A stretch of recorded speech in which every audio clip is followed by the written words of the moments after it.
Greetings, my name is Louise Dente, and I welcome you to yet another edition of Cultural Caravan. On this edition is a special. We're joined by someone who's no stranger to our audience. He has a doctorate of clinical psychology, as well as the founder of the Frederick Douglass Marcus Garvey Academy, also known as FDMG.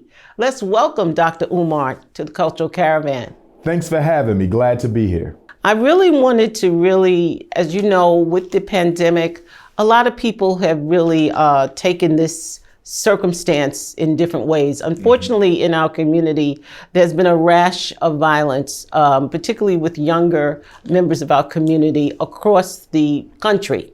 And I know you have an initiative, the Stop the Violence initiative. Could you please tell us, first of all, what is creating this I don't want to say pandemic of violence because that's definitely not, but this circumstance where we have so much violence going on in our cities, and what can be done about it? Poor schools and poor job opportunities give rise to the circumstances that create violence. Add to that the legacy of post-traumatic slavery disease and self-hatred that has many American Africans constantly looking to condemn, criticize, and destroy one another. You add those three variables of violence, miseducation, and a legacy of self-hate together, and you get just what you have. Nearly 50 years, if not more, of a very intense black on black, male in particular, but female as well, fratricide or self-inflicted genocide. COVID has intensified this situation due to layoffs, due to downsizing of the economy, with regard to jobs. So a lot of people who were previously employed, whether gainfully or minimally employed, they no longer have the comfort of those jobs. And so now they are forced to participate in illegal activity to feed their children.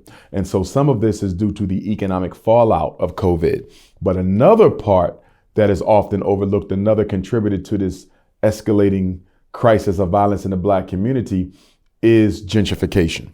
So as the inner city continues to become more white, as more American Africans are pushed out of their homes and neighborhoods, what we see happening is a dynamic where competing gangs or rival groups, whether it's drug territory or just geographical gang territory, they're now being forced to move into the same residential neighborhoods as a result of the downsizing of the Black community due to gentrification. So let's just say, for example, if I'm part of one gang or one drug family or crime family, and my closest opponent is 40 blocks away, which means I don't have to see them unless I want to. They don't have to see us unless they want to. But with gentrification and the buying up of all these Black properties, raising up the tax value, forcing many Africans into foreclosure, you now have gangs who are being forced to relocate out of this neighborhood, and the only place they can find housing is in this neighborhood, which happens to be a rival gang territory. So it's the intensification of the crime as a result of the downsizing of the Black community due to the gentrification. So once again, racism, systemic injustice is playing a significant role in the rise of Black on Black crime. So you raised a point about the impact of the circumstances where people are forced to live in close quarters, which is creating this problem. What do you think we can do about it? When you say that gangs, you know, as you and I know, gangs have been around for a while, but something about this situation now where it's so intense, where people are starting to, explode. What do you think we could do about it to stem the tide? If the Black community wants to do something about the rising Black on Black self-inflicted genocide crisis that we're dealing with, then we have to strike at the causes. Miseducation. Why are we not building our own schools? Economic castration. Why are we not creating our own manufacturing sector and or at least hiring our own people? Number 3, self-hatred. Why are we not creating safe environments where Black people can come and talk and begin the process of healing? We cannot talk about reducing Black on Black crime without talking about addressing the factors that give rise to it. Even when we say stop the violence, But what are we doing systemically to address the causes that give rise to the violence? When we look at the gangs, a lot of that is economically driven. They're fighting over turf to do what? Control their income, to control their revenue. Where are the economic opportunities in the Black community created by Black people? But whenever there's a conversation on violence, they simply talk about more police and more prisons. There is no evidence, there's no research whatsoever anywhere that I have seen that shows more police and more jails reduces crime. It doesn't. But they keep on saying that because that's what white people want to hear, okay? And Black people are not forcing a change in the conversation regarding the narrative of what needs to happen to reduce the violence. If Black on Black violence is to be stopped, the Black community must stop it. The U.S. government is not going to stop Black on Black fratricide because it feeds so many of its institutions. It feeds the criminal justice system. It feeds the mass incarceration system. It feeds the poverty program industry, which is basically these programs they put in our community to deal with ex-offenders, people returning from prison, single mothers, foster parented children. And all of these are side effects that come from the Black on Black crime. You have children who don't have their mothers or fathers because they're either dead or now in jail. So we can address all of those things by focusing on the schools, the jobs, the healing that is necessary as well. Without economic opportunity, you will never see violence stopped in the Black community. And as we know, the first educator is the parent, okay? The parent is the first person that has impact on their child.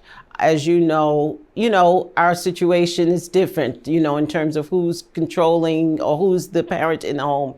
To those parents out there in the audience who are saying, how can they help protect their son or daughter in some cases from being a statistic based on the situation that we're dealing with now? We know that most boys get in trouble between 3 and 7 p.m. We know most girls get pregnant between 3 and 7 p.m. So if Black parents could really make sure their child is supervised and that they have constructive things to do at the end of the school day and just until dinner time, they'll be okay. 3 to 7 is the culprit. Not that our children can't get into trouble outside of those hours, but most of the time it's between 3 and 7 that most pregnancies and most juvenile delinquent activity takes place. So parents have to supervise their children. I would say, having worked in the schools for nearly a quarter of a century now, I would definitely say that parental supervision, without question, is a very big issue. There is no such thing as teenage pregnancy if there's parental supervision. You cannot get pregnant if you're being supervised by your parents. You cannot get pregnant if you're being supervised by responsible adults in the community. So parental supervision is a big issue. However, many of our parents have to work 2 and 3 jobs, so they're not always available to supervise their child, which is why we as a community have to come together and provide that supportive system that can help our parents supervise their children when they can't be available to do so themselves. So even though the parent might be the first teacher of the child, I think the community itself is the first protector of the child, because no parent can protect their child on their own. No parent can supervise their child on their own. No parent can educate their child on their own. And let's also keep in mind that most of our children are being raised by Black women, single Black mothers who are doing the best that they can, but they can't do it all on their own. Too often we focus on the parent and not enough on the community where that parent lives. The Black church has been given, they've been wiped totally free of accountability. Nobody talks about the church and what it is not doing to support our Black mothers. Our politicians, same thing. They have been able to escape accountability. Nobody talks about what they should be doing. Our grassroots organizations, nobody talks about what they should be doing in our Black businesses. Nobody talks about what they should be doing. The conversation always goes right back to the most vulnerable person in our community, the single Black mother. We need to shift that conversation and start talking about the responsibility of community stakeholders as it relates to the supervision and the education of our children. One thing, but so much a mother can offer, a home and that type of support and food, but it's these community stakeholders. We have our churches. Some of them are doing very good, as you know. I know our politicians. How do we hold them accountable? Because it seems as though, as you stated, a lot of people come in our community, they're reelected. No one looks in, what's happening to councilman so-and-so or congressman, what type of programs, and I mean effective programs, not just, situations where you have people becoming poverty pimps, making the money but not accountable to the children. So I'm just wondering, in terms of what strategies would you say we as a community can use to hold our churches, our leaders accountable? Black people, just like all people, I would say, regardless of culture and race, they don't feel comfortable holding religious institutions and religious leaders accountable. And I think that is based on the mystique as well as the theoretical nature of spirituality, in that the leaders are often considered to be direct representatives of God. So if you see your pastor or your imam or your rabbi as being a representative of God on earth, you don't feel comfortable questioning them. Pastors and imams and our religious leaders, they come with an air of untouchability. They come with a degree of non-accountability because they claim to represent the divine intention of the Most High God. And so a lot of people don't feel comfortable questioning religious leaders, which is exactly what they want you to do, which is not hold them accountable and not question what they are doing. So either we start questioning them or we stop supporting them, because the church takes three things from Black people that we cannot afford to waste. Number one, money. We give the Black church several $billion every Sunday. Our donations to the Black church are one of the highest annual expenditures in the Black community. And it even exceeds the money that we spend on things like Air Jordan and fast food and chicken, turkey, beef, and pork. So the Black church gets more money than even the Korean hair care establishment. So if you really look at the role the Black church plays in the economic devastation of the Black community, they play a very serious role. They take too much money from us and give us far too little in exchange. All I keep seeing is bigger churches. You might get a daycare, you might get a school, and even in those situations, they're not large enough to really make a meaningful impact, and they're often tied to the religious doctrine of that particular congregation. So they take too much money. Number two, they take too much energy. We can't afford to be exhausted in this freedom struggle. And the Black church takes too much energy from Black people. The singing, the hooping, the hollering, the Holy Ghosting, and everything else. It's just a lot of emotional energy that can be better spent constructing other institutions that is used up on the weekend in Black America. And to that point, when you look at slavery, we were often made to go to church on Sunday, whether you were Christian or not, because the pastor saw how if they forced you to expend all of that emotional energy, you wouldn't have anything left for the slave revolt. So they saw how church and religion played a very significant function in maintaining social order on the plantation. And the third thing that religion takes from Black people that we can't afford to lose, in addition to energy and money, is time. I mean, you're in church all day Sunday, then you go to Bible study, then you go to gospel choir, then you go to this and you go to that. And for all of this time that Black people are spending in church, this is time that could have been better spent building schools, time better spent planning the hospitals, time better spent organizing to build a community bank, to build factories, jobs, distribution networks. So taking that amount of money, that amount of time, and that amount of energy, I think the Black church has to be up there in top three in terms of three of the greatest distractors. That's not all churches. You do have exceptions to the rule, but exceptions do not negate the rule. Now, you raised a point, and I'm sure there are people rumbling and seats are wobbling, especially for those of us who are part of the Black church. And you raised some excellent points that we need to use to question. Mm-hmm. So for those who are mumbling their seats and say, oh, you're questioning my pastor, you're questioning my faith. Well, let me say this, though. My job, recognizing the threat that the Black church plays to the Black community, my job is to create an alternative that Black people find attractive enough to join. In other words, if you're selling a product and I'm selling a product, you cannot get new customers by attacking my product. You're still going to have to prove that your product is better.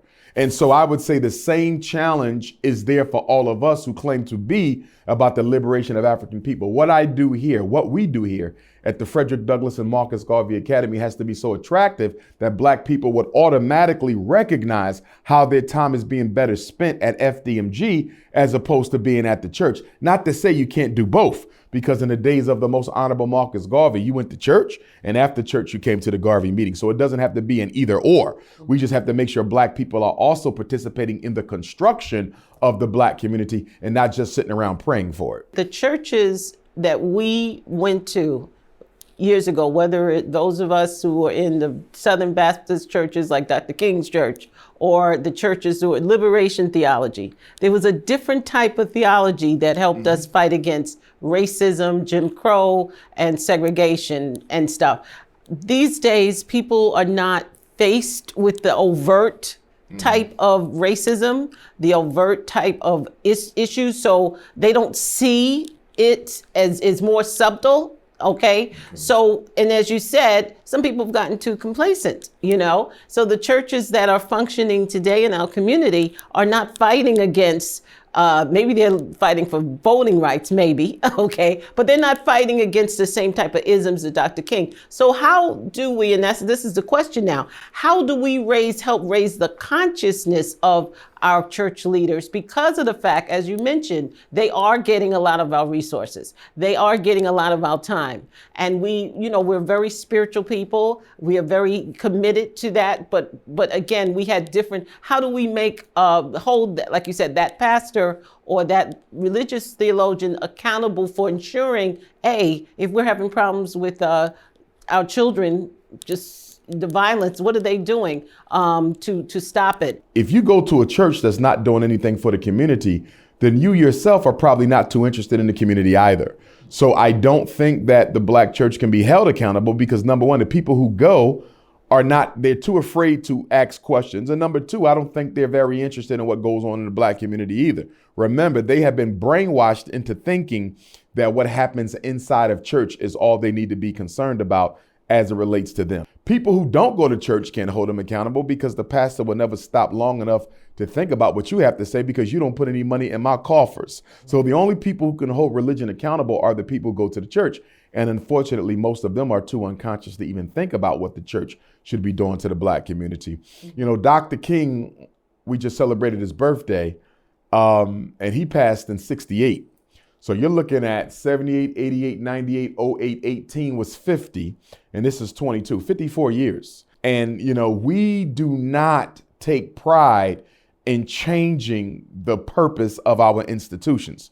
I don't see it happening anytime soon. I think you do, as you said, have to raise the consciousness of the people. And I would say you have to raise the consciousness of the young people. I think a lot of our elders, they're pretty much going through the motions. A lot of our middle-aged black folks, they just want to hold on to whatever job or career that they have. They're not thinking about making anything better for the community. I think we have to make sure we raise the consciousness of our young people so they can create the type of institutions we really need, as long as black youth have a better ideal to work towards. Mm-hmm. In addition to that, the leaders in our communities. Mm-hmm. So we're talking about the congressmen, the statesmen, the people who are elected to support our interest, and they get money. They have all sorts of discretionary funds to come in. How we can make sure that those monies, whether it be discretionary or whatever, are used productively for our community. So if someone's saying that community X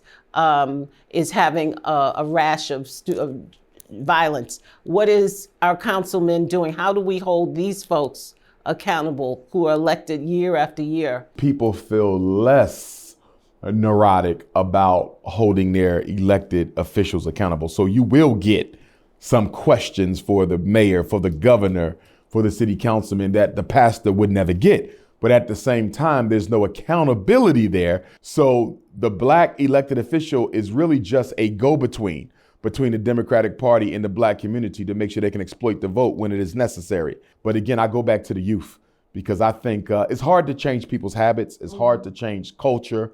It's hard to change brainwash, menticide.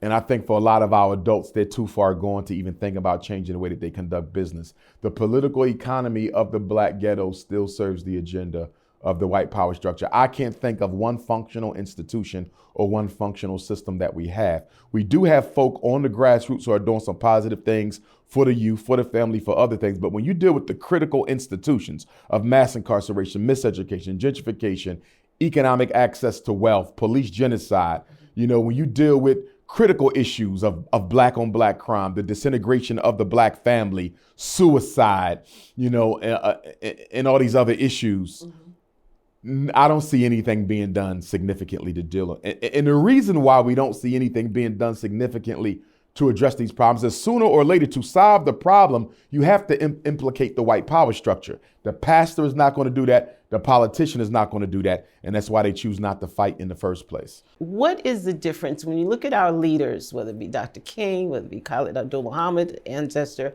and many others? What is the difference between their upbringing? They all grew up, in this case, I'm talking about those who grew up in the community. They took another step. How can we take, and it starts with that young person, that education, that self-education, understanding our role in history, understanding our history, even yourself, and I know you've talked about your upbringing and how you made a conscious effort to make change. How do we get our young people to take the position that you've taken? You're right there in their face. You're living proof that there are options, that meaning, again, becoming an educator, giving back, instilling those values. How can we start to reach those young people who, maybe taking the road that Malcolm Little took instead of going in the direction of Malcolm X? We are the only culture in America that does not teach its children loyalty to their people. Mexican youth are taught loyalty to the Mexican people. Jewish children are taught loyalty to the Jewish community. Chinese, Latino, East Indian, all children are taught a profound and sacred commitment to their community, not black children. We are taught commitment to churches and masjids, commitment to religions, not commitment to community. And that has had disastrous effects on our operational unity. It has had disastrous effects on our organization ability, our ability to mobilize and galvanize our people. That's why we are so individualistic, so tribalistic from one another, because we have never been taught loyalty to the community. If that was a foundational concept taught to black children, we would be much better off. The problem is most black parents are still not thinking about teaching loyalty to the community to their children. They're still going to keep on teaching religion, because one of the things slavery did was took away our culture and gave us religion. And without that cultural solidarity foundation, we won't be able to move together as one. Even now you hear black people say, if it ain't Muslim, I don't want nothing to do with it. If it ain't Christian, I don't want nothing to do with it. Well, the problem with that is there's hundreds of religions. Hundreds of religions.